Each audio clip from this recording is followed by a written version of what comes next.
Underwood? Because I play Francis Underwood in House of Cards. Oh, there you go. Pretty slick.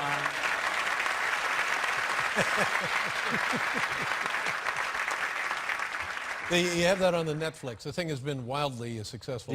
By the way, because one of the times I was here, I think it was many years ago, but you didn't at that time understand Twitter. No.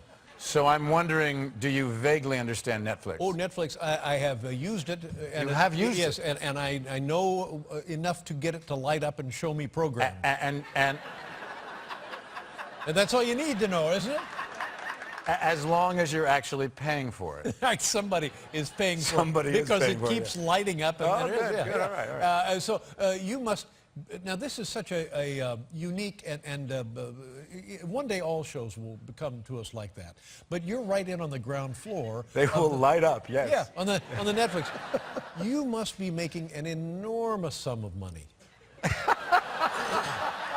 I'm right about that, right? Let me put it to you this way. Larry Hagman is my friend. Mm-hmm. So remember Dallas? Mm-hmm. Remember who shot JR? Mm-hmm. Then he renegotiated. Mm-hmm. Oh, yeah. Bought the Malibu house. But it's like it goes to every home in the world. It's well, Netflix is in 40 countries around the world. That's what I'm saying. There might be more than 40. Yeah. But anyway, congratulations. And the second season, House of Cards, now available. Yes, it came out on Friday, which I think was remarkably romantic because it was Valentine's Day. Yeah, yeah. And do you get do you ever hear from people in Washington about the show? You ever hear from? Yes, actually, I've talked to a lot of politicians over the past year since our first season came out a year ago. And this is generally what I get. They say that 99% of the show is accurate, and the 1% that isn't, you could never get an education bill passed that quickly. Well, that's regrettable, isn't it? But actually, I did Kevin McCarthy, who is the current majority whip. I play the majority whip in House of Cards. And he apparently said that if I could kill just one member of Congress, I would never have to worry about another vote. And then 7 members of Congress called him to say, is it me? Would I be the one? And I was surprised it was such a low number. Now tell me about your, but you're still buddies with President Clinton, aren't you? Yes. Now do you do that when you're around him? Oh, he loves it. Yeah, do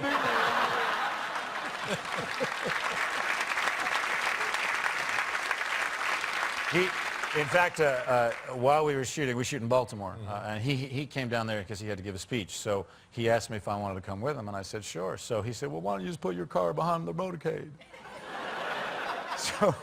So we're driving through the streets of Baltimore with the police motorcade and Secret Service, and then he went, I want some coffee. I think there's a Starbucks up ahead. So we pulled over to Starbucks. By the way, I think this got more coverage than his speech. We pulled over to Starbucks, and we went inside Starbucks, and the whole place sort of went crazy. The former president of the United States is there, and all he got was like a decaf coffee.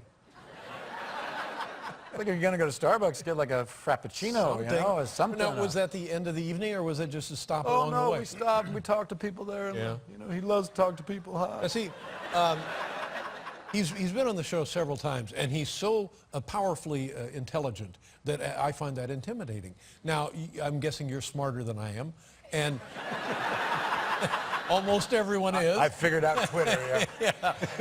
But in terms of just a casual exchange conversation, what is that? What do you do? He absolutely, look, if you get into a serious conversation about an issue that he cares about, then yeah, absolutely, he can be quite serious, but he loves to play cards. You know? And you want to play hearts? Hearts like, hearts. Oh, yeah. And I think somewhere along the way, he must have taken a pill that says, I don't go to bed till there's no one left to talk to. He's a real, he kind of the energy of people is what he feeds He on. has remarkable energy, Yeah. and I think what he's accomplished since he left the presidency is quite remarkable, really extraordinary. Yes, and you know, he said one time on this program, and I think that was the question, is it easier for a person who is not president, having been president, to accomplish things that change the world for the better than when you're in office? And he I said think yes. it's true, because I think that there are times when you can do things culturally and you can say things that aren't political, that don't necessarily get you in so much trouble. Changing topics here a little bit, tell me about your relationship with Boston. Well, first of all, there are two Bostons to me. First of all, the great city of Boston. Right. And what happened was, after the marathon last year, I was so moved and upset by what had happened, but also by how the city of Boston had responded, that I decided I wanted to go to Boston. You know, I'm not a first responder, but I know what it feels like when you walk into a hospital room and somebody didn't know you were coming, as I've gone and visited the troops at Walter Reed. So with the mayor in Boston, I organized, I went for 4.5 days to Boston. I went to Spalding Rehab and met many of the survivors. And went to all the hospitals there and met a lot of the doctors and nurses and stuff. So what happened was, before we were going into Boston Medical, the administrator that was helping us said, well, do you want to see the puppies before you go inside? And I said, the puppies?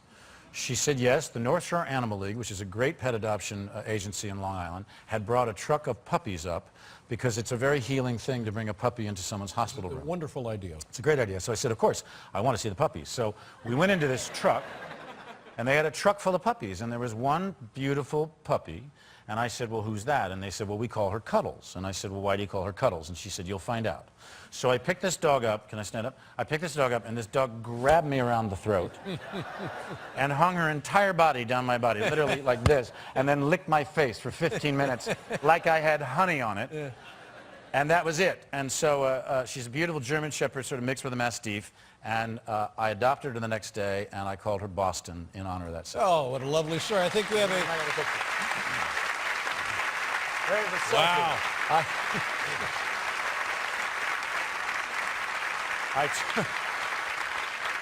I took that selfie on the beach, and Boston wouldn't look in the camera. Well, I was holding the camera out, and she wouldn't look. So I thought, fine, we'll just take a profile.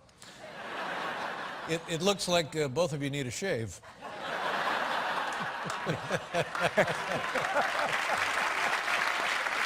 Very true. But because, you know, we're coming up on the anniversary of the marathon, the people I met there, the way they responded, it was one of the most incredible 4 days I have ever had, and I hope that just people remember what they're going through. They're not over it. There's a lot of difficulty, a lot of money still to raise for people who are suffering. So I just send a shout out to Boston. Good for you. Nice going. Now, Kevin, I don't know how you feel about it. I'm always so tickled when you bring us an impression of our old good friend Johnny Carson. And I was just wondering, I see you're working your cuffs already. I was just wondering if you have something loaded up for us. For you, Dave. Oh, thank you. Good. For you, Get Dave. ready, Paul. Okay. Listen. As you sure as you know, the new series, House of Cards, debuted on Friday. And the character that Kevin Spacey plays is from South Carolina. And did you know they had an earthquake on Friday? In South Carolina. This is true. I think it was because of the series. I thought Ed had fallen out of bed.